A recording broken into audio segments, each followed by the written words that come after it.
नमस्कार दोस्तों, मैं हूं वंश और इस वीडियो में बात करेंगे हम CIA ट्रायड के बारे में, जो बहुत एक पॉपुलर टर्म है। यहाँ पर CIA के बारे में जानते हैं कि ये क्या है। तो एक ट्रायंगल देख रहे हो आप, ट्रायंगल के बीच में इंफॉर्मेशन सिक्योरिटी है। तो इसका मतलब ये है कि इंफॉर्मेशन सिक्योरिटी रिवॉल्व करती है तीन चीज़ों के अराउंड। मेनली तीन चीज़ें हैं, बाकी तो काफ़ी चीज़ें हैं, लेकिन जो मेन प्रिंसिपल्स है ना, तीन ऑब्जेक्टिव्स है हमारे पास इंफॉर्मेशन सिक्योरिटी में। और तीन चीज़ें इंपॉर्टेंट हैं यहाँ पे, जो हम पढ़ चुके हैं पहले भी: कॉन्फिडेंशियलिटी, इंटीग्रिटी और अवेलेबिलिटी।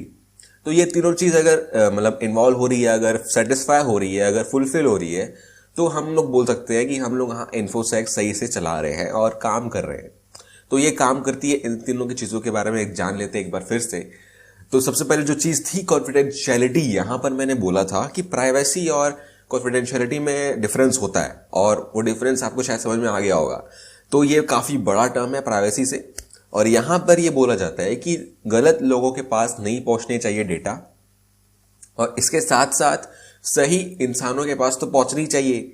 मतलब गलत नहीं है तो वो तो छोड़ो, उनके पास नहीं आनी चाहिए, लेकिन जो सही है, जिनको मिलनी चाहिए, उनको मिलनी भी चाहिए। ठीक है।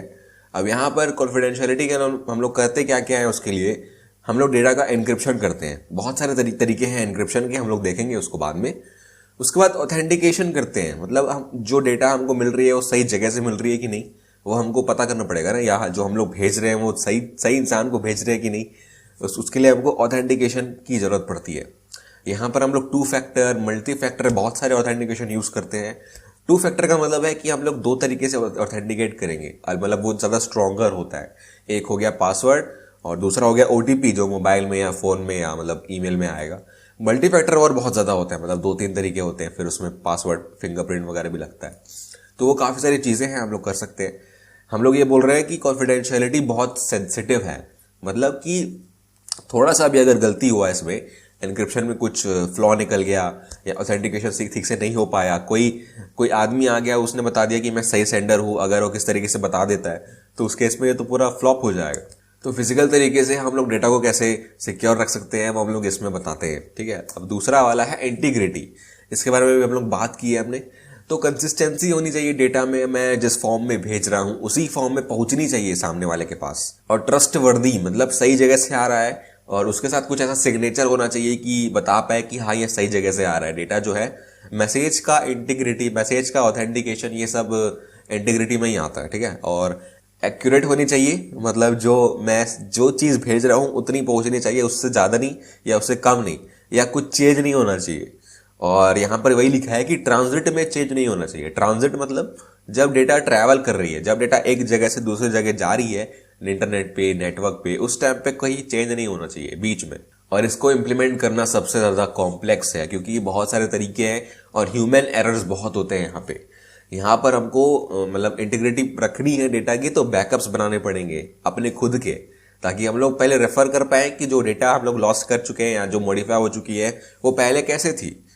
तो चेक पॉइंट्स वगैरह लगाने पड़ते हैं हमको बैकअप्स के लिए भी, कि कब कब हमने सेव किए, क्या क्या चेंजेस करके सेव किए हैं। तरीके हैं कि हम लोग यहाँ पर चेकसम्स बनाते हैं, हम लोग हैशेस बनाते हैं, उसके बारे में बाद में बात करेंगे हम लोग।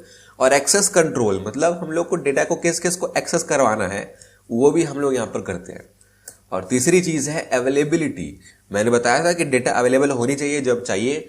इसके लिए हम लोग क्या करते हैं, हम लोग सॉफ्टवेयर और हार्डवेयर को अपडेट करते हैं। अपडेट करना ज़रूरी इसलिए है क्योंकि पहले वर्जन्स में बहुत सारी कमियां निकल सकती हैं, बग्स निकल सकते हैं, जिससे सिस्टम हैक हो सकता है। तो हमेशा अपडेटेड रहना बहुत ज़रूरी है। ये उतना ही ज़रूरी है जितना हमको इन्फॉर्मेशन सिक्योरिटी, जितना हमको प्राइवेसी इंपॉर्टेंट है, उतना ही ये अपडेशन भी इंपॉर्टेंट है।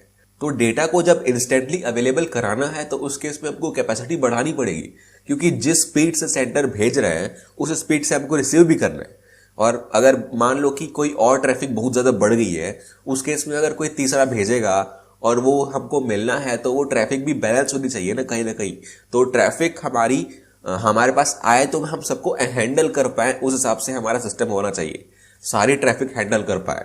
और बैंडविड्थ का मतलब वही होता है कि एक टाइम पे कितनी डेटा आ रही है। MBPS, GBPS, ये बैंडविड्थ के मेजर्स हैं, यूनिट्स हैं। MBPS, GBPS, ये सब बैंडविड्थ के मेजर्स हैं।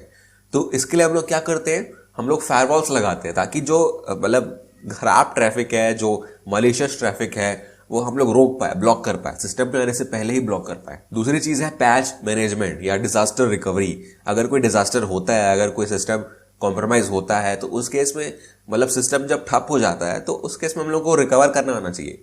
और पैच मैनेजमेंट एक अलग टॉपिक है, इसको हम लोग पढ़ेंगे। और फिर लोड बैलेंसर्स आते हैं। लोड बैलेंसर्स का मतलब यही होता है कि अगर एक सर्वर पे डेटा आ रही है, ट्रैफिक आ रही है, उसको अलग अलग सर्वर्स पे डिस्ट्रीब्यूट कर देना, ताकि सब में जो लोड है वो मतलब एक लिमिट के अंदर ही रहे, जितना वो हैंडल कर सकते हैं। नेक्स्ट वीडियो के लिए देखते रहिए और थैंक यू।